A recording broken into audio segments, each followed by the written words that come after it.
এই যে দেখুন আমাদের কাঁঠাল বিক্রেতা, যার ভিডিও দেখেছেন, ব্যবসা করে না কেন এখন? ব্যবসা করে না উনি, মাল কম, মাল কম, কম, দাম বাড়তি, হ্যাঁ ফলে কম, তারপর জায়গা নষ্ট জায়গা, হ্যাঁ কিস্তি উড়াইয়া লস, কিস্তি চাইলে লস, আর কারণে ব্যবসা উনি বন্ধ করে দিছে।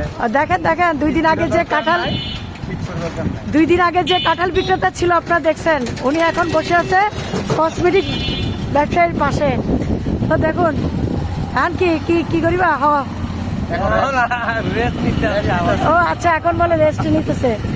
হ্যাঁ কি হওয়ার খাড়াল ব্যাগ ফসা তো এটার লাই বাবা চলা দেয় বুড়ো না না, মানে কাঁঠাল ভালো কাঁঠাল আনে না তো এর জন্য চলে না না। এখন দেখাচ্ছি না, কাঁঠাল পচা পচা। হ্যাঁ এটা এটা এটা। তো দেখেন আমার এই ভাই এখানে বিজনেস করতেছে। বৃষ্টি আসতেছে তো ভাই, গুছান গুছান গুছান তাড়াতাড়ি, বৃষ্টি চলে আসতেছে, গুছান গুছান তাড়াতাড়ি, দেখেন তাড়াতাড়ি তাড়াতাড়ি।